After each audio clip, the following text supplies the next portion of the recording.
नमस्कार साथियों, आपका बहुत बहुत स्वागत है आपके अपने करंट हेवन के यूट्यूब चैनल पर। थोड़ी सी कोऑपरेट करिएगा, लाइटनिंग की थोड़ी दिक्कत हो गई है ना। लाइटिंग का थोड़ा प्रॉब्लम हो गया है क्योंकि लाइट में कुछ गड़बड़ी हमको दिख रहा है यहाँ पर सिस्टम में, और पूरा का पूरा इधर आपको थोड़ा धुंधला दिख रहा होगा। इसको हम सही करेंगे, लेकिन समय हो चुका था तो हमने कहा भाई ठीक है, बच्चे कोऑपरेट कर सकते हैं। देखिए, सारी चीज़ें होती हैं मेहनत के ऊपर डिपेंड करती हैं। हम तो आपको हर एक चीज़ देने का वादा जब कर लिए हैं तो कर लिए हैं, ठान लिए हैं तो ठान लिए हैं। दोस्तों, आपके लिए सब कुछ अब हम देने को तैयार हैं। अब इतना समझ लीजिएगा, कुरकुरे बैच सिर्फ आपके लिए चलाया गया है और यह शानदार बैच है सिर्फ आपके लिए। तो आप इसको बहुत अच्छे रूप से इसका दोहन करिए। दोहन का मतलब कि उसे सही तरीके से यूज करिए। आज जो हम पढ़ने वाले हैं, आज मज़ा ना आ जाए तो कहना, ये चौथा मैराथन का लेक्चर है। अगर जो बच्चे मैराथन थर्ड सेमेस्टर नहीं देखे हैं तीनों, तो वह देख लें, रिवाइज कर लें। एक नहीं, दो नहीं, तीन नहीं, चार नहीं, पाँच पाँच छः छः बार रिवाइज कर लें। चौथा इसमें पूरा का पूरा सिमेट देंगे, जितने भी चीज़ें बचे हैं पूरा का पूरा ख़त्म करेंगे। हो गया तो ठीक है, नहीं तो एक लेक्चर और आएगा ज्यामिति पर महामैराथन। ठीक है भाई। इसके बाद 5 महामैराथन आपके लिए बिल्कुल रामबाण साबित होगा। जिसको बेसिक क्लास देखना है वो जरूर देख लेगा। और इसके साथ अब यह नहीं केवल डीएलएड थर्ड सेमेस्टर ही ना, आपका यूपी टेट भी तैयार हो रहा है। यह चीज़ यूपी टेट से बाहर नहीं है, ये सारी की सारी चीज़ें यूपी टेट में ही हैं। हम आपको इस कदर पढ़ा ही रहे हैं कि आपको यूपी टेट में सारी चीज़ मिलें, भेंट हों, सच में बैठें यूपी टेट में ना। जो बच्चे दिए भी होंगे उनको पता होगा कि इससे बाहर नहीं आता है। सर तो बहुत अच्छे लेवल का सारी चीज़ करा देते हैं, है ना। तो चलिए स्टार्ट कर लेते हैं। वैसे यूपी टेट का भी सारे लेक्चर खत्म हो चुका है, बहुत जल्दी यूपी टेट का होगा, क्योंकि भाई योगी जी का मतलब बाबा जी फिर से आ चुके हैं। तो यूपी टेट होना तय है, पूरा तय है। ठीक है भाई। इसके बाद ही सुपर टेट आएगा।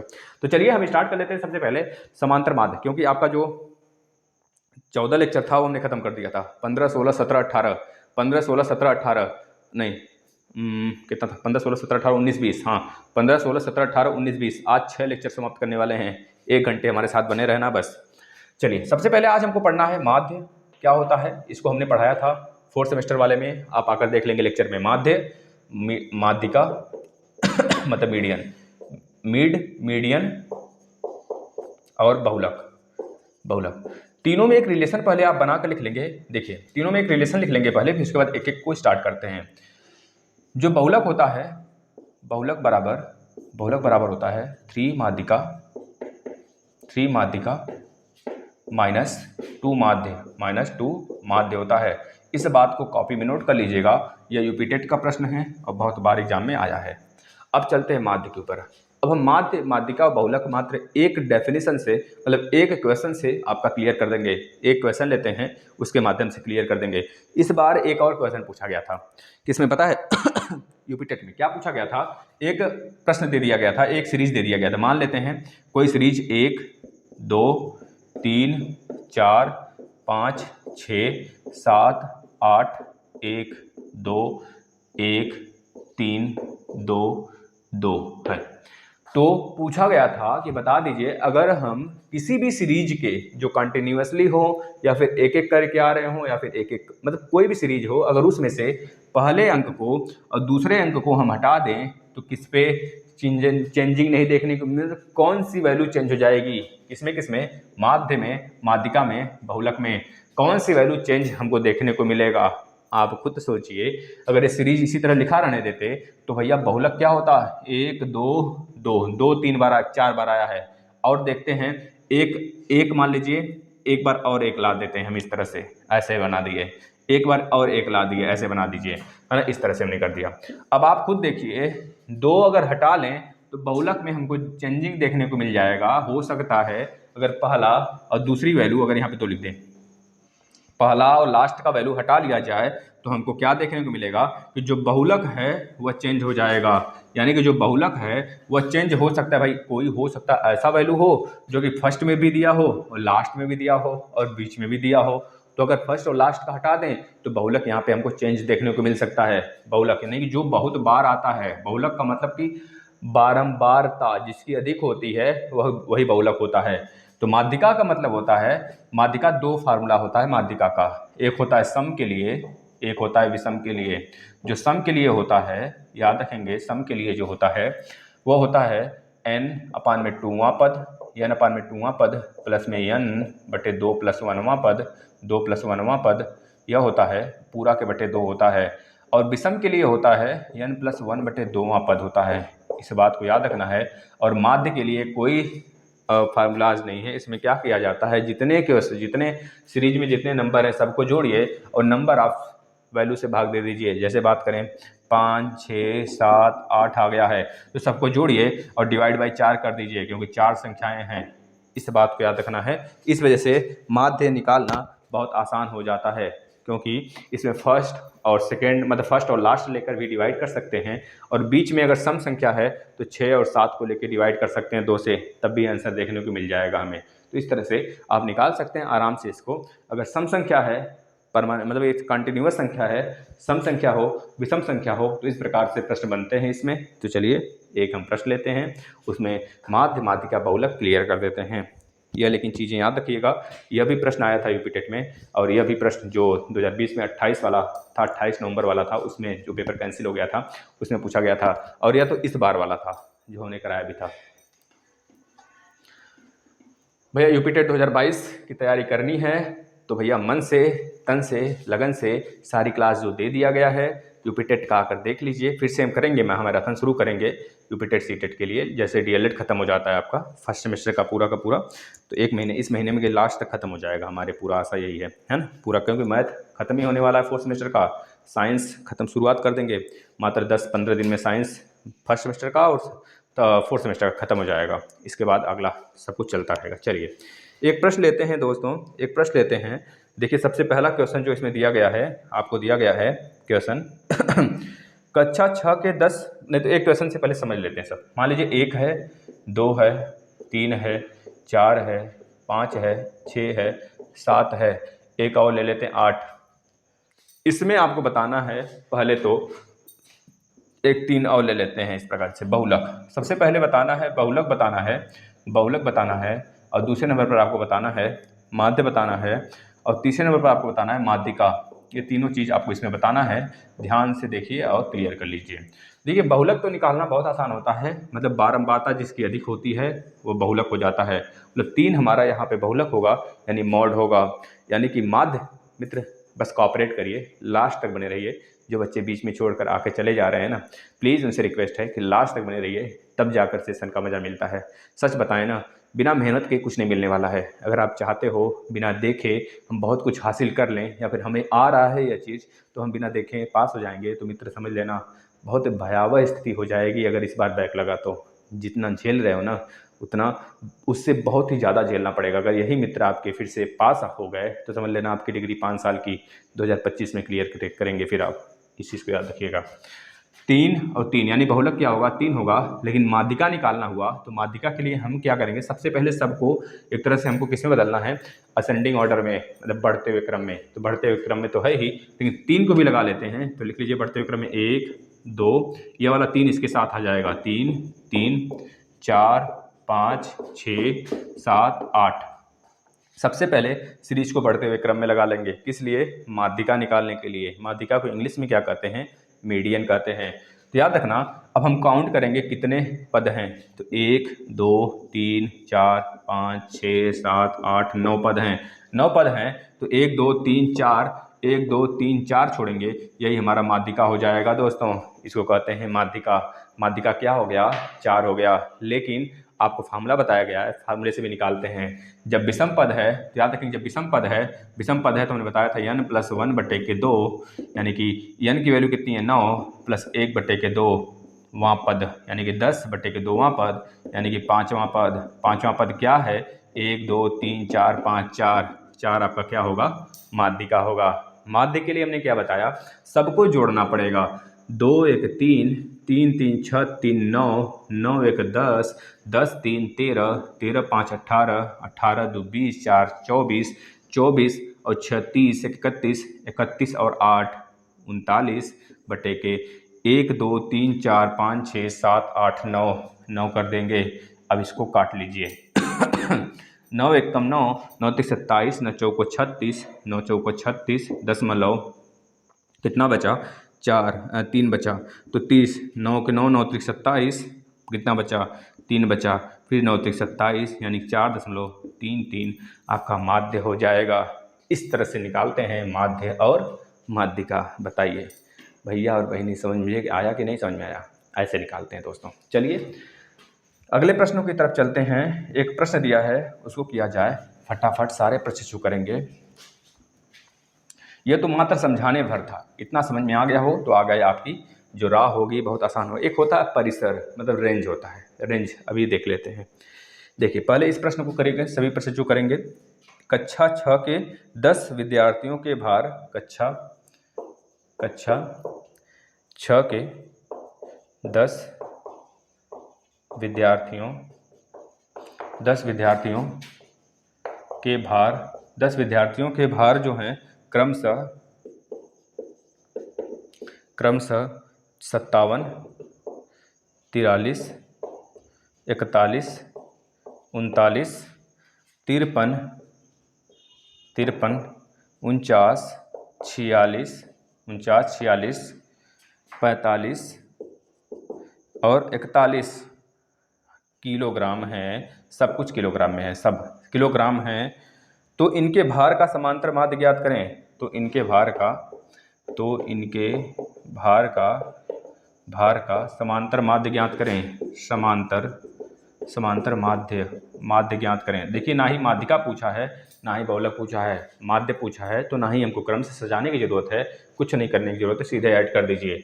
क्या भैया 10 लोग हैं तो 10 का मतलब 57 plus 43 plus 41 plus 39 plus 53 plus 49 plus 46 plus 45 plus 41, सबको ऐड करके डिवाइड बाई 10 कर दीजिए। 10 लोग हैं तो एक बार फिर से हम लोग काउंट कर लेते हैं। 1 2 3 4 5 6 7 8 9 लोग हो रहे हैं भैया। एक कहाँ से टपक बैठा, 1 2 3 4 5 6 7 8 9, एक कहीं छूट गया है का।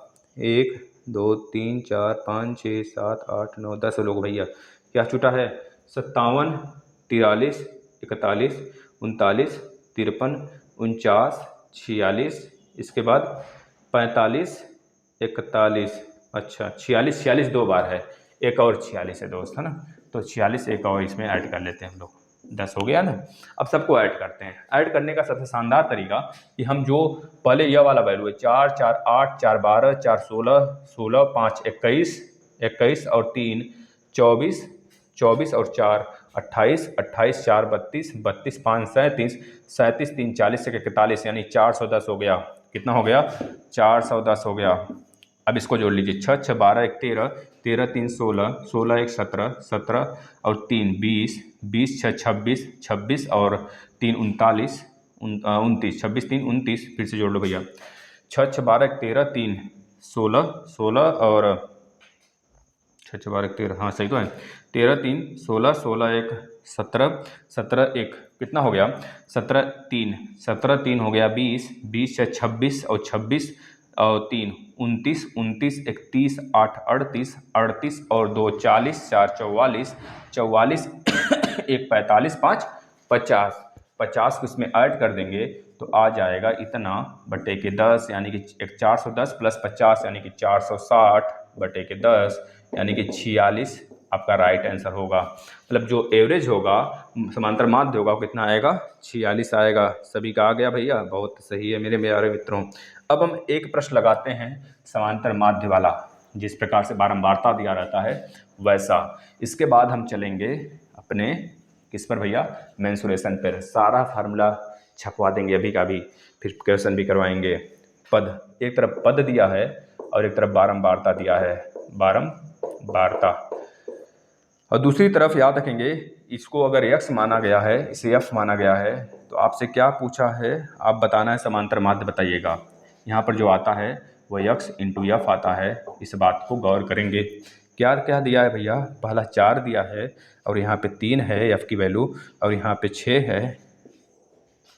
है, यहाँ पे क्या है 4 है, यहाँ पे क्या है भाई, यहाँ पे क्या है 8 है, यहाँ पे 2 है, तो इसके बाद यहाँ पे क्या है, यहाँ पे 10 है और यहाँ पे 2 है। फिर नीचे देखिएगा, नीचे क्या है 12 है, यहाँ पे 6 है, इसके बाद देखेंगे तो 14 है और यहाँ पे क्या है भाई 8 है, यानी कि 1 2 3 4 5 6 वैल्यू है, यानी कि 1 2 3 4 5 6 वैल्यू है। अब यहाँ पे जो वैल्यू आएगा, पहले जो बारंबारता है आप इसको ऐड करते हैं, पहले फार्मूला लिख लीजिए। जो समांतर माध्य का फार्मूला होता है, समांतर माध्य का जो फार्मूला होता है मेरे प्यारे साथियों, क्या होता है, समेसन एफ एक्स अपान में समेसन एफ होता है, समेसन एफ होता है। इस बात को याद रख लेंगे। जो समेसन एफ एक्स आता है इसका गुणा करने पर 4 3 12 हो गया, 4 6 24 हो गया, 8 दूनी 16 हो गया और 10 दूना 20 हो गया, 12 6 72 हो गया और 14 8 8 चौको 32 को 2 हाथ में 3, 8 कम 8 2 से 11। सही भाई, 8 चौको 32 को 2 हाथ में 3, 8 कम 8 2 10 की 11 जोड़ लीजिए। 2 2 4 4 4 6 4 10 4 14 2 18 को 8 आ गया, कैरी 1।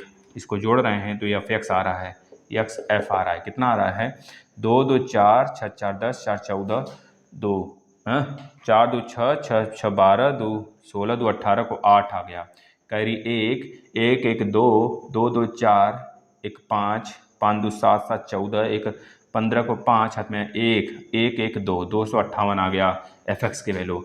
4 3 7 2 9 2 11 6 17, देखो 8 2 10 कर लीजिए जिसको ज़्यादा दिक्कत हो। इस प्रकार से 8 2 10 6 4 10 3 2 5, यानी कि 10 10 20 5 25 हो गया। यानी कि जो समेसन एफ है उसकी वैल्यू कितनी आएगी, 25 आएगा। और जो समेसन एफ एक्स है इसकी वैल्यू 258 है। तो छाप दीजिए मेरे प्यारे शेरों, 258 बटे के 25 काट लीजिए, 25 से कम 25 जीरो बार में, फिर 80 25 तिया 75 75 5 25 दूना 50 10.32 10.32 10.32 क्या कितना वैल्यू है भाई, 256। यहाँ 258 आ रहा है, गलत कहीं किए क्या, फिर से जोड़ना तो देखना भाई। 2 2 4 6 4 10 4 14 14 2, हाँ भाई यहाँ गलत है, यहाँ पे 16 बनाना, यहाँ पे 16 बनाना, 16 यहाँ पे 56 होगा ना। अब काटना 25 से कम 25 जीरो, 25 दूनी 50 25 दूनी 50 है ना, फिर 10 25 चौका 100, यानी कि आएगा 10.24 आपका राइट आंसर। ऐसे ही प्रश्न एक और आएंगे, आप इसको करते रहिएगा। अब हम कुछ चीज़ें आपको लिखते हैं, उसका समांतर माध्य आप निकाल के बताएंगे भाई। चलिए प्रश्न आपके लिए हाजिर हो रहा है बोर्ड पर भाई, छापिए सभी स्टूडेंट, इससे बाहर नहीं आएंगे, ये दावा है पूरा का पूरा करंट इवेंट का, कुरकुरे बैच का, कुरकुरे बैच यानी कि प्रकाश सर का पूरा वादा है। सच बता रहे हैं हम, सीना ठोक के कहते हैं, इससे बाहर एक भी प्रश्न नहीं आएगा। आकर डिसलाइक ठोक के चले जाना। अगर ज़्यादा से ज़्यादा विस्तार रूप से भी देना शुरू किया, कहाँ से देगा, गाथा थोड़े कि देगा वो, यूपिटेड देगा, यूपिटेड भी फोड़ोगे। इसको पढ़ लिए ना तो यूपिटेड की पढ़ने की भी जरूरत नहीं पड़ेगी, सारे सेशन देख लिए मैथ का। तो सच बता रहे हैं, बस यूपिटेड जाओगे ना हलवा लगेगा सारा प्रश्न, जाकर देखना, इसको पढ़ लेना, फिर यूपिटेड का सारा क्लास कर लेना। 2022 में पेपर देना है ना, तो बस कर लेना, सारा का सारा जो सजा के रखा गया है आपके लिए ही रखा गया है। मज़ा ना आ जाए तो कहना, धुआं धुआं मचा के आओगे। 30 में 30 प्रश्न फोड़ के आओगे, एक भी प्रश्न नहीं छूटने पाएगा। देखिए आपके लिए प्रश्न भैया, पहला होमवर्क के रूप में 8 से 17 तक की प्राकृतिक, क्या भैया, प्राकृतिक संख्याओं का समांतर माध्य, प्राकृतिक संख्याओं का समांतर माध्य। हमें दुख तब होता है जब प्रशिक्षु बीच रास्ते में दूरी तय तो करते हैं, छोड़कर चले जाते हैं, बाद में आते हैं पछताते हैं, बैक लग गया। तो ठीक है, सोचते हैं बहुत ज्ञानी बनते हैं ना। देखिए पीएनपी से जो खुद बोल दिए थे कल वाले रिकॉर्डिंग, अगर आपने देखा होगा तो। हाँ, आप लोग का बैक इसी वजह से लगता है कि आप लोग को जब ग्रेजुएशन करके आओ, 8 के पेपर नहीं सही से दे पा रहे हो आप लोग हैं। भाई कुछ तो सोचो, कुछ तो शर्म करो। पता है आज हमारे आँख में बहुत तेज जलन हो रहा है, सच बताएं ना, कल से बहुत तेज, कल शाम से बहुत खतरनाक तरीके से जलन, और जैसे लग रहा है कि बस इसको रगड़ते रहो, बहुत तेज, अभी भी बहुत तेज गड़ रहा है, लेकिन उसको हम खजुला नहीं रहे हैं क्योंकि हाथ में स्याही वगैरह लगा है, दिक्कत हो जाएगी ज़्यादा। लाल हो गया तभी आँख हमारा, नहीं फिर भी हमने कहा कि क्लास ले लेते हैं। पता नहीं क्यों अचानक से शुरू हो गया कल से, और परमानेंटली है, लग रहा है कि कितना उसमें रगड़ दिया जाए, और सच में पूरा लाल हो गया था रात में, तो है ना। तो बस कुरकुरे को नहीं पता चलना चाहिए सारी चीज़ें। चलिए देखिए भाई, प्रथम 5 समप्राकृतिक संख्याओं का समांतर माध्य सम है या विषम। प्रथम 5, बस आप सॉल्व करते रहिए जो कि आपके लिए ज़रूरी है। प्रथम 5 समप्राकृतिक संख्याओं का समांतर माध्य, प्रथम 5 समप्राकृतिक संख्याओं संख्याओं का समांतर माध्य, संख्याओं का समांतर माध्य आधा घंटा होने को है। समांतर माध्य बस खत्म होने जाएगा, घबराइए मत। समांतर माध्य कितना है भाई? समांतर माध्य सम है या विषम, आपको निकालना ही पड़ेगा तभी तो बता पाओगे भैया। प्रथम 5 समप्राकृतिक संख्याओं का समांतर माध्य निकाल के बताइएगा फटाफट। भाई क्या करना है इसमें? 1 लिखना है, 2 लिखना है, 3 लिखना है, 4 लिखना है, 5 लिखना है। 5 आ गया। समांतर माध्य सम है कि विषम है बता दो। या नहीं हो गया तो माध्यिका हो जाएगा। 1 2 3 4 5, 5 जोड़ दीजिए और 5 से डिवाइड कर दीजिए, यानी कि 5 5 10। देखिए 5 इसके साथ 5 10, 5 3 15, 15 बट्टे के 5 कर लेंगे 3 आ जाएगा। ऐसे भी 3 आ रहा था। तो क्या है? विषम है। लेकिन आप निकाल के बताओगे भैया। यदि अगला प्रश्न होमवर्क लीजिए। यदि 2 3 और ए का समांतर माध्य कितना हो? का समांतर माध्य 3 है तो ए की वैल्यू, तो ए का मान बता दो। भैया देखो सब आसान है, हम करवा ही देते हैं, नहीं तो कहेंगे कि सर केवल होमवर्क दे देते हैं, करवाते नहीं हैं। तो चलिए करवा ही देते हैं। 8 से 17 तक की प्राकृतिक संख्याओं का समांतर माध्य लिख लीजिए। 8 9 10 11 12 13 14 15 16 और 17। ठीक है भाई, 17 समांतर माध्य। सबको ऐड कर दीजिए। 8 + 9 + 10 + 11 + 12 + 13 + 14 + 15 + 16 + 17 बटे की कितना संख्या है? 1 2 3 4 5 6 7 8 9 10। 10 से भाग दे लो, जोड़ लीजिए। 17 के साथ 3 नहीं, 3 है तो 17 और 13 को जोड़ लीजिए। 17 और 13 को जोड़े कितना हुआ? 17 और 13, 17 10 27 3 30 हो गया। 30 हो गया। 16 और 14 को जोड़ लीजिए। 30 हो गया इधर और इधर भी 30 हो गया। 30 30 60 हो गया। 15 और किसको जोड़ लीजिए? 30 30 60 हो गया ना, 30 30 60 हो गया। 15 को जोड़ लीजिए। 60 10, 60 10 कितना हुआ? 60 10 70, 5 75 हो गया। 75 10 यहाँ से ले लीजिए, यह 10 ले लीजिए। अच्छा 75 और 10 85, 85 और यह 10 लीजिए। 85 10 95, 2 85 10 कितना था? फिर से जोड़ भैया। 17 और 13 कितना हुआ? 30, 16 और 14 30, 30 30 60, 60 10 70, 5 75 हो गया। ये 3 ये खत्म हो गया। 75 75 10 85, 85 10 95, 95 और यह 10, यह वाला 2 ले लीजिए, यह 2 ले लीजिए। 85 10 95 10 105, 105 और यह वाला 20 ले लीजिए। 105 और 20 125, 125 बटे 10 कर लेंगे तो 12.5 आपका राइट आंसर हो जाएगा। इसमें प्रथम 5 प्राकृतिक संख्या हमने निकाल दिया था। 1 + 2 + 3 + 4 + 5 बटे के 5, यानी कि 15 बटे 5 यानी कि 3 आपका विषम होगा। इसमें यदि 2 3 और ए का समांतर माध्य कितना है? 3 है तो ए का मान बता दीजिए। तो भैया हो गया ना, इसमें क्या दिक्कत है? इसके बाद स्टार्ट करने वाले हैं मेंसुरेशन। यदि 2 3 और 5, 2 3 और ए का, 2 3 + ए का 3 पद है तो 3 बराबर समांतर माध्य कितना है? 3 है। 3 है समांतर माध्य। तो 3 3 9, 3 2 5, 5 + ए बराबर 9 हो गया। इधर गया तो ए बराबर कितना हो गया? 9 - 5 बराबर 4 हो गया। तो ए की वैल्यू कितनी आएगी? 4 आएगी। चलिए भैया बहनी अब बताना, कोई दिक्कत? आराम से हो जाएगा प्रश्नों की संख्या। अब होमवर्क दे दें कहो तो फिर आगे चलें। चलो होमवर्क ले लो ना, फिर आगे चलते हैं। एक सेशन और लग जाएगा महामैराथन का भाई, कोई घबराने वाली बात नहीं है। आप लोग बस देखते चलिए। एक सेशन और 5 हो जाएगा लेक्चर, और क्या। चलिए 1 से 5 तक की हो गया भैया। 6 से अब देखिए 6 छात्र हैं, 6 छात्र हैं जिसका प्राप्तांक कितना है? 6 छात्र हैं, 6 छात्र हैं जिनका प्राप्तांक कितना है? प्राप्तांक कितना दिया है? जिनका प्राप्तांक दिया है 85 73 90, 90 के बाद 64 और 86। 85 73 90 64 86 और 70 दिया गया है। इनके प्राप्तांक, इनके समांतर माध्य बताओ। समांतर माध्य बताओ। कापी पे सबको लगाना है। कापी पेन लेके बैठो, या मत सोचो आ रहा है तो छोड़ देंगे, आ रहा है तो छोड़ देंगे, ऐसा गलती मत करना भाई। ठीक है, बस एक ही ले लो। चलो अब आगे चलते हैं ना। अब इसके पहले आगे बढ़ने से पहले दोस्तों हम क्या करने वाले हैं? धमाल मचाने वाले हैं। ध्यान से देखते चलना, बस ध्यान से देखते चलना। क्वेश्चन हो सके तो कल ही करेंगे। बस आज जो चीज़ें आपको देने वाले हैं क्षेत्रमिति के बारे में, बस पढ़ लेना, अच्छे से रट लेना, आपके लिए रामबाण हो जाएगा यह सेशन पूरा का पूरा। क्षेत्रमिति। सबसे पहले त्रिभुज की बात कर लेते हैं। त्रिभुज का क्षेत्रफल जनरल रूप में सबको पता है। त्रिभुज का क्षेत्रफल कितना होता है? 1/2 गुणे बेस गुणे हाइट होता है, सबको पता है। अब त्रिभुज कितने प्रकार के होते हैं सबको पता है, 4 होते हैं, बहुत प्रकार बना लो, लेकिन 4 कह सकते हैं। एक तो समद्विबाहु हो गया, एक तो विषमबाहु हो गया, एक तो समबाहु हो गया, एक तो समकोण हो गया, है ना। तो पहले समद्विबाहु की बात कर लेते हैं कि समबाहु की बात कर ले। बताओ समबाहु की बात। अच्छा, त्रिभुज का परिमाप क्या होगा? मान लीजिए त्रिभुज बना दिए, त्रिभुज का एरिया तो यह हो गया जनरल त्रिभुज। अगर यह साइड ए है तो परिमाप कितना हो जाएगा?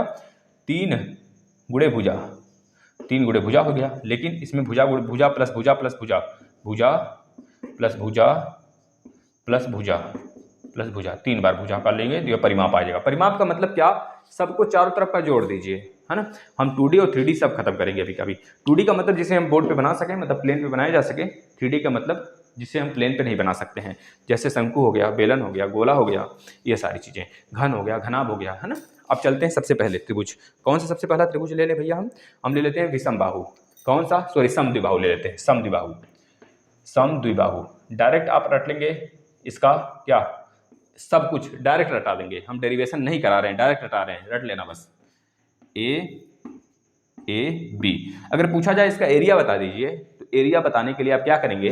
ए बराबर करेंगे, या बेस देख रहे हैं, बेस बट्टे के 4 रूट में 4a का स्क्वायर माइनस b का स्क्वायर लिख देना, छाप देना, ये हो गया एरिया। ठीक है भाई, ये एरिया हो गया b बट्टे 4 4a square minus b square. ठीक है, परिमाप क्या हो जाएगा? परिमाप का मतलब अगर परिमाप की बात कर लें, परिमाप की बात कर लें दोस्तों, तो क्या हो जाएगा? 2a plus B, 2a plus B. बस छाप लेना डायरेक्ट, क्योंकि हमको आगे निकलना है दूसरों से ना, तो हमको 1 से लेकर 60 तक स्क्वायर याद करना पड़ेगा। अगर आप बोलते हो हम गुणा कर लेंगे, अगर आ गया 57 गुणे 57 का, हम गुणा कर लेंगे 49 के स्क्वायर, 49 गुणे 49 का, तो कोई दूसरा रहेगा ना, वो 2401 लगाएगा, आंसर आगे बढ़ेगा। आप एग्जाम में खुद आपको पता होगा एक एक सेकंड कितना मायने रखता है। तो सच में याद नहीं कर सकते तो रट लो, रटना बेस्ट होगा। अगर आप सच में सोचते हो नहीं सर हम कर लेंगे गुणा, तो ठीक है, पीछे रह जाओगे। कर पाना सभी लोग जानते हैं, लेकिन समय में कर पाना, तेजी से कर पाना, यह बहुत कम लोग को आता है। तो उसके लिए बहुत सारी चीज़ें प्रैक्टिस में लानी पड़ती है, तब हो पाता है। तो देखिए यह चीज़ें हो गया समद्विबाहु त्रिभुज का। इसके बाद विषमबाहु। विषमबाहु, विषमबाहु में जिसकी कोई भुजा बराबर न हो, यानी ए बी सी, इसके लिए हीरोज फार्मूला आता है। आपको पता है एरिया के लिए हीरोज फार्मूला लगाते हैं, यस रूट में कर लीजिए पहले, यस इंटू यस माइनस पहली भुजा, यस माइनस दूसरी भुजा, यस माइनस तीसरी भुजा, यस माइनस तीसरी भुजा, यह करते हैं। अब जो यस होता है, यस को बोलते हैं अर्ध परिमाप। परिमाप आपको पता है 2p बराबर ए प्लस बी प्लस सी होता है। इसमें अर्ध परिमाप क्या हो जाता है? अर्ध परिमाप याद रखना, यह 2s है, तो यस बराबर a प्लस बी प्लस सी बटे के 2, यह अर्ध परिमाप हो जाता है। इसका परिमाप याद रखना, a plus B plus C, अर्ध परिमाप a plus B plus C by 2। यहाँ पर s की वैल्यू और a b c की वैल्यू रख देंगे, यहाँ जाता है एरिया। दोस्तों समझ में आ रहा है कि नहीं आ रहा है भाई? मस्त तरीके से शेयर करते रहिए और मस्त तरीके से पढ़ाई करते रहिए भाई। अगर पूछा जाए अर्ध परिमाप तो 1/2 a प्लस बी प्लस सी। अब आ जाते हैं समकोण की तरफ। समकोण, समकोण मतलब कि भैया यह समद्विबाहु समकोण भी होते हैं जिनमें 2 भुजा बराबर होते हैं, तो जिसमें कि जिसका फार्मूला हो जाता है, अगर समद्विबाहु समकोण की बात कर लें, यह भुजा बराबर हो गए, अगर ए हो जाए तो यह हो जाएगा √2a पाइथागोरस थ्योरम से भाई। तो इसमें एरिया पूछा जाता है तो बताएंगे 1/2 गुणे हाइट गुणे बेस, यानी a का स्क्वायर, यह एरिया हो जाता है। लेकिन इसमें एरिया क्या है? ये एरिया भैया इसका अगर यह बराबर ना हो, या a और b हो जाए और c हो जाए, सबके सब बराबर ना हो, a b c हो जाए, तब याद रखना इसका जो विकर्ण होता है वो किसके बराबर होगा? विकर्ण बराबर होगा a का स्क्वायर प्लस b के स्क्वायर के बराबर हो जाएगा। यह चीज़ याद रखना। और एरिया क्या होगा? वही हम लोग पिछला वाला धड़ल्ला, यानी कि जो हीरोज फार्मूला है वही लगा देंगे, इसमें भी लग जाएगा। अब आते हैं समबाहु त्रिभुज में। समबाहु त्रिभुज रट लीजिए, जिसकी तीनों भुजाएं बराबर होती हैं, और क्या, एक लंब होता है इसमें, ऐसा लंब होता है, ए हो गया, ए हो गया, ए हो गया, सारी भुजा ए हो गया। अगर इसको देखेंगे तो यह होता है केवल a/2, और यह वाला भी a/2 होगा, यह वाला इतना a/2, इतना वाला केवल। तो यह एक त्रिभुज बना, देख रहे हैं ना, यह एक त्रिभुज बना। यह हाइट हमको नहीं पता है, यह परपेंडिकुलर हमें नहीं पता, हम यह चले लिए। तो पहले एच की वैल्यू निकालते हैं। तो देखना बस इतने त्रिभुज में, इस वाले में देखना, बस एक तरफ वाले में, इसमें देखेंगे तो आपको पता है यह हाइपोटेनियस है, मतलब कर्ण का स्क्वायर बराबर लंब का स्क्वायर प्लस आधार का स्क्वायर। तो आप कर सकते हैं a का स्क्वायर बराबर a/2 का होल स्क्वायर प्लस में h का स्क्वायर। तो कर लीजिए एक ए बटे 2 किधर पर भेज दीजिए, ए का स्क्वायर माइनस ए स्क्वायर बटे 4 बराबर एच का स्क्वायर। तो एच बराबर कितना हो जाएगा, रूट में ए 4a का स्क्वायर माइनस ए का स्क्वायर बटे 4। इसको सॉल्व कर लेंगे तो आ जाएगा रूट में 3/2a, ये आ जाएगा एच की वैल्यू। कभी काल के एच पूछ लेता है समबाहु त्रिभुज में तो आप बता सकते हैं √3/2 इंटू ए। अगर एरिया पूछता है तो बता देंगे 1/2 गुणे बेस गुणे हाइट, तो हाइट तो हमको पता चल गया और बेस कितना है ए है, तो 1/2 यानी कि √3/4 ए स्क्वायर यह होता है, मतलब कि √3/4 भुजा का स्क्वायर ये एरिया हो जाता है दोस्तों। ऐसे निकालते हैं, परिमाप क्या हो जाएगा 3 इंटू ए हो जाएगा। बताना मेरे दोस्तों समझ में आया कि नहीं आया, नहीं आया तो रिवाइज करेंगे। अब आ जाते हैं आयत की तरफ। आयत और वर्ग, सबसे पहली बात है आयत की तरफ। भैया देखिए ये कुरकुरे बैच आपके लिए बनाया गया है, सच में कुरकुरे बेमिसाल है ना। तो आपको भी इस सेशन को बेमिसाल बनाना है, और बेमिसाल का मतलब बहुत बेमिसाल, अथाह है वो, बहुत मतलब कि जितना सुंदर यह है ना बैच, समझ लेना कुरकुरे बहुत सुंदर है। तो मतलब इस बैच को इतना सुंदर, मतलब ये इतना दे दो ना, सच में इतना शेयर कर दो कि सारे जो डीएलएड के बच्चे हैं वो यहाँ पर आकर पढ़ाई कर सकें और अपने आप को जो लक्ष्य है सच में वह एक ही बार में निकाल सकें, अन्यथा कंडीशन में आपको पता है हालत कैसी हो जाती है। चलिए दोस्तों अब आ जाते हैं हम लोग आयत की तरफ। आयत में और वर्ग दोनों साथ लेके चलते हैं, वर्ग आयत और वर्ग, फिर इसके बाद आएंगे सर्कल पर। आयत और वर्ग पर देखेंगे भैया, आयत और वर्ग ध्यान से देखेंगे और फिर उसके बाद फोड़ेंगे दबा के। देखिए आयत में आपको पता है 4 भुजाएं होती हैं, आमने सामने की भुजा बराबर होती हैं। अगर ये हमारा बी है तो ये एल होता है, या बी है तो ये एल होता है। इस बात को याद रखेंगे। इसमें जो विकर्ण होते हैं एक दूसरे को 90 डिग्री पे कभी नहीं काटते हैं, इस बात को याद रखना। जो वर्ग होता है, वर्ग में चारों भुजाएं बराबर होती हैं, और जो विकर्ण होते हैं एक दूसरे को 90 डिग्री पे काटते हैं। भाई ए भुजा ले लिया गया। तो अगर हम देखें इसका एरिया कितना हो जाएगा तो बता देंगे a इंटू ए यानी ए स्क्वायर होगा। परिमाप कितना होगा 4 इंटू ए हो जाएगा। अगर पूछेंगे इसका विकर्ण कितना होगा तो विकर्ण का फार्मूला बता देंगे भैया, विकर्ण का फार्मूला हो जाएगा √2 इंटू ए हो जाएगा। अगर इसमें बोलेंगे एरिया कितना होगा तो बताएंगे एल इंटू बी हो जाएगा। पूछेंगे परिमाप कितना होगा तो बताएंगे 2l into N plus B हो जाएगा। अगर पूछेंगे इसका विकर्ण कितना होगा तो विकर्ण बराबर आप बता देंगे, विकर्ण बराबर कितना हो जाएगा रूट में एल स्क्वायर प्लस बी का square, L square plus B का स्क्वायर। याद रखिएगा दोस्तों बहुत ज़्यादा ज़रूरी है। आयत में यह 90 डिग्री पे नहीं काटता है कभी, इस बात को याद नोट कर लेना, लेकिन वर्ग में 90 डिग्री पे काटता है। और इसकी संलग्न भुजाएं जो होती हैं वह भी 90 डिग्री होती हैं, और इसमें भी संलग्न भुजाएं 90 डिग्री पे ही होती हैं। इतनी बातें याद रखेंगे तो दिक्कत नहीं होगा भाई। अगर पूछ लिया जाए भुजा बराबर क्या होगा, इसमें भुजा बराबर क्या होगा भैया, इसी का रूट कर दीजिए भुजा आ जाएगा, है ना। मतलब इसमें भुजा बराबर क्या होगा तो इसका ए स्क्वायर का रूट कर दीजिए, भुजा आ जाएगा, हो जाएगा ना भाई, बताना। चलिए अब हम आ जाते हैं समलंब चतुर्भुज, जिसमें पैरेलल साइड होते हैं और एक तरह से बीच में एक हाइट होता है। समलंब चतुर्भुज कैसे बनता है दोस्तों, इस प्रकार से बनता है, आपको पता होना चाहिए। ऐसे बनता है, ये एक हाइट होता है, यह अगर साइड ए है तो यह साइड अगर बी है तो याद रखेंगे यहाँ से अगर परपेंडिकुलर डाल दें तो यह वाला भी साइड हमारा ए निकल के आ जाता है, और यह वाला दोनों का दोनों बराबर हो जाता है आपस में, यह बराबर इसके हो जाता है। लेकिन हमसे बस एरिया पूछा है समलंब चतुर्भुज का, डायरेक्ट या प्रश्न यूपी टेट के सेशन में आया हुआ है, पिछले साल का पेपर अगर उठा के देखेंगे ना सब फंसेगा।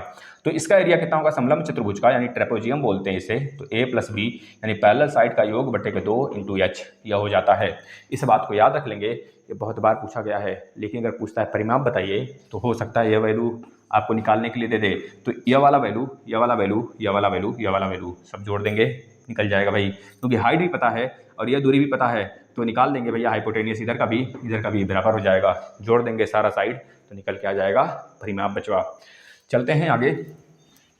अब एक चीज़ नोट कर लेना भैया, अब आता है समचतुर्भुज। समचतुर्भुज याद रखना है, समचतुर्भुज मोस्ट इंपॉर्टेंट है, यहाँ से डायरेक्ट प्रश्न आते हैं अपने एग्जाम में। समचतुर्भुज का मतलब जिसकी भुजाएं तो समान होती हैं लेकिन विकर्ण एक दूसरे कभी बराबर नहीं होते हैं। जैसे कि हमने देखा था आयत में और वर्ग में विकर्ण बराबर होते हैं, लेकिन इसमें विकर्ण बराबर नहीं होते हैं। विकर्ण एक दूसरे को 90 डिग्री पे काटेंगे लेकिन विकर्ण कभी बराबर नहीं होते हैं। अगर यह वाला विकर्ण D1 है तो यह वाला विकर्ण D2 होगा, और साइड सबका A होगा। इसे बोलते हैं समचतुर्भुज, याद रखना है। साइडें बराबर होती हैं, विकर्ण बराबर नहीं होते हैं, यानी कि D1 is not equal to D2। इसके एरिया का फार्मूला होता है D1 गुणे D2 बटे के 2 बराबर एरिया होता है। लेकिन इनकी भुजाओं के साथ एक संबंध होता है 4a यानी कि a का स्क्वायर। आप किसी एक त्रिभुज को पकड़ लीजिए, इसको पकड़ लीजिए, सिर्फ इसको पकड़ लेंगे तो आपको पता चलेगा भैया ये पूरा D2 है, तो मतलब कि हम एक का पकड़ के ऐसे निकाल लिए तो यह पूरा D1 था, तो D1/2 आ गया, D1/2, यह D2/2 आ गया और यह a है। तो पाइथागोरस थ्योरम का लगाते हैं, a का स्क्वायर बराबर D1/2 का होल स्क्वायर प्लस में D2/2 का होल स्क्वायर। अब इसको सॉल्व करेंगे तो यही आएगा 4a² बराबर D1 का स्क्वायर प्लस D2 का स्क्वायर। यह हमारा मेन फार्मूला हो जाता है भुजा निकालने का, जब D1 D2 दिया रहता है। जब D1 D2 दिया है तो एरिया भी निकाल सकते हैं आप ऐसे। यह चीज़ें हो गई। परिमाप पूछेगा तो बताएंगे a+a+a यानी भुजा गुणे 4, यह हो जाता है दोस्तों। चलिए आगे चलते हैं। अब आगे आ जाते हैं हम लोग। याद रखना है आपको, अब हम जो चीज़ बता रहे हैं बहुभुज के लिए बता रहे हैं। अच्छा, चक्री चतुर्भुज आपको पता है ना दोस्तों, मतलब ये वृत्त है, वृत्त में चक्री चतुर्भुज, अगर यह A है या B है या C है या D है, इसमें जो A एंगल आता है यह वाला इन दोनों के योग के बराबर होता है। ये चीज़ें याद रखेंगे। और ये वाला जो एंगल आएगा वह इन दोनों के योग के बराबर होता है ना, हम बताएंगे। या फिर कह लीजिए इसमें इसको निकाल लीजिए, यह पता है तो इसमें से 180 में से माइनस कर दीजिए।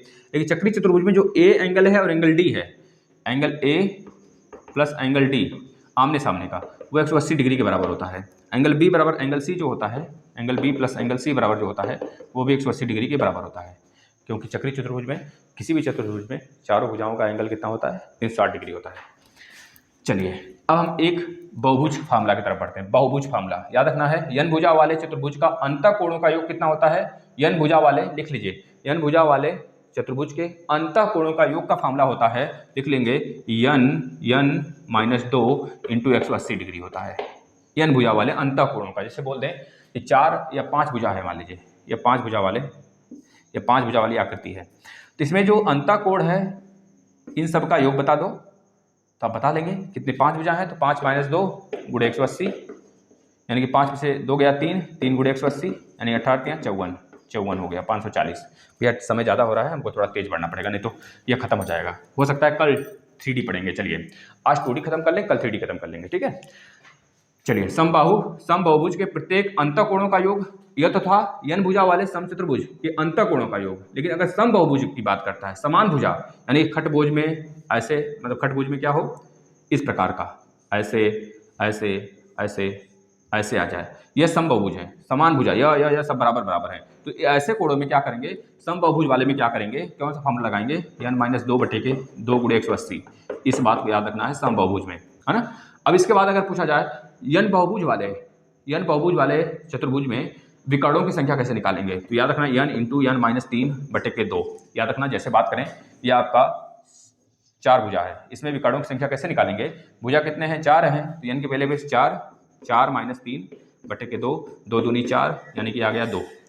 अगर यहाँ 5 भुजा हो गया, 5 भुजा हो गया तो 1 2 3 4 5 भुजा आ गया, तो 5 - 3/2 यानी कि 5 गुणे 2/2 काट लेंगे तो 5 विकर्ण आ गया। इस तरह से 20 भुजा आ गया, तो 20 गुणे 20 - 3/2 काट लीजिए, 10 आ गया, 20 में से 3 गया 17 यानी 170 विकर्ण बनेगा। इस तरह से आप निकाल सकते हैं मात्र इस एक फार्मूला से। नियमित खटभुज मतलब कि खटभुज के 6 भुजाएं बराबर हों। नियमित खटभुज मतलब कि जिसकी 4 भुजाएं, यह 6 भुजाएं बराबर हों, तो इसका आप क्या बताओ, क्षेत्रफल बताओ। नियमित खटभुज का क्षेत्रफल बता दीजिए, तो कर देंगे भैया कितनी भुजा है, 6 भुजा, तो 6 गुणे भुजा का स्क्वायर, 6 गुणे भुजा का स्क्वायर, 6 गुणे भुजा का स्क्वायर गुणे 3 गुणे क्या कर देंगे, क्या कर देंगे भाई, √3/4 यह कर देंगे, √3/4 कर देंगे, यह कर देंगे, यानी कि 2 √3/4 सही है, यानी कि 2 दूनी 4, 2 3 6 का 3√3/2 भुजा का स्क्वायर हो जाएगा। यह चीज़ हो जाएगा यहाँ पर, यह बात याद रख लेंगे भाई। यह होता है नियमित खटभुज का क्षेत्रफल। नियमित खटभुज यानी कि जिसकी 6 भुजाएं बराबर होती हैं। भुजा वाले n भुजा वाले समबाहुभुज के प्रत्येक बहिष्कोण का त्रिभुज, मतलब कि n भुजा वाले अगर बोला जाए इसमें सारे बहिष्कोण कितने डिग्री के होंगे, सारे बहिष्कोण को अगर जोड़ दिया जाए तो बता देंगे सब के सब बहिष्कोण किसी भी भुजा का जोड़ें तो 360 डिग्री आना चाहिए। इस बात को याद रखना है, ठीक है भाई। अगर बोला जाए आपको कि नियमित, अगर बोला जाए n भुजा वाले समबाहुभुज के प्रत्येक बहिष्कोण का मान कितना होगा, बता देंगे n, भैया एन भुजा है, 5 भुजा है, तो प्रत्येक बहिष्कोण एक एक बहिष्कोण की वैल्यू कितनी आ जाएगी, 5 भुजा, यानी कि 360 बटे के 5, 5 छक 30, 5 सत्ते 35, 5 दूनी 10, 72 डिग्री आएगा एक का। जब एक 72 डिग्री आ गया तो अंदर का बता देंगे कितना आएगा भैया, 108 डिग्री आ जाएगा। इस तरह से बता देंगे, ठीक है ना। 108 में गुणा 5 का कर लेंगे तो निकल के आ जाएगा सारा, यानी 5 अठे 40 और 5 एकम 5, 540 डिग्री सारे अंतःकोणों का योग हो गया। यह वाला फार्मूला लगाना भी नहीं पड़ा आपको, n-2 इंटू 180, यह सारे अंतःकोणों का योग का है, n इंटू n-3 बटे के 2 यह विकर्ण का है, 360 बटे के n यह भुजाओं का है, मतलब एक कोण का है ना, बहिष्कोण में। यह रहा सारा का सारा फार्मूला। कल हम लाएंगे एक और पार्ट इस पे बनाएंगे जिसमें कि 3D आकृति होगा, प्लस आपको कौन सा आकृति हो जाएगा, इसके बाद इस पे न्यूमेरिकल हो जाएगा, इसके बाद ज्यामिति वाला कुछ पोर्शन होगा, कल लास्ट चैप्टर होगा, खत्म हो जाएगा। मित्र बस फॉलो करते रहिए मस्त तरीके से, आप इसका फ़ायदा उठाते रहिए, जो आपके लिए बहुत ही लाभदायक है सारा सेशन। ऐसे 3D मतलब ऐसे थर्ड सेमेस्टर का तो बहुत बेजोड़ सेशन दे दिया गया है आपको, साइंस का भी प्लस। थक गए, पता है आँख में बहुत तेज जलन हो रही है, और यह कब तक रहेगी पता नहीं, अभी चलेंगे धुलेंगे थोड़ा सा, और बहुत तेज लग रहा है कि कोई मिर्ची उर्ची लग रही है, अब पता भी नहीं चला, अचानक से लाल हो गया। आज मम्मी बोलने लगी लाल हो गया, हम कहे कि भाई किसी का हमने दुख अपने ऊपर ले लिया, है ना। चलिए कोई बात नहीं, ये सारे सेशन हैं, आप इसे रेज करिए, कुरकुरे बैच को प्यार दीजिए, आपका बहुत ही ज़्यादा इस बैच को शेयर करने की आवश्यकता है, अपने फ्रेंड सर्कल में बताइए सबसे, इस सेशन को फॉलो कराइए। इसी तरह यूपीटेट भी स्टार्ट करेंगे, क्योंकि यूपीटेट 2022 होगा, फिर उसके बाद सुपर टेट आएगा। सारे प्रशिक्षु भर्ती में बैठ सकते हैं, यह बहुत खुशी हुई हमें, बाबा जी आ चुके हैं। धन्यवाद।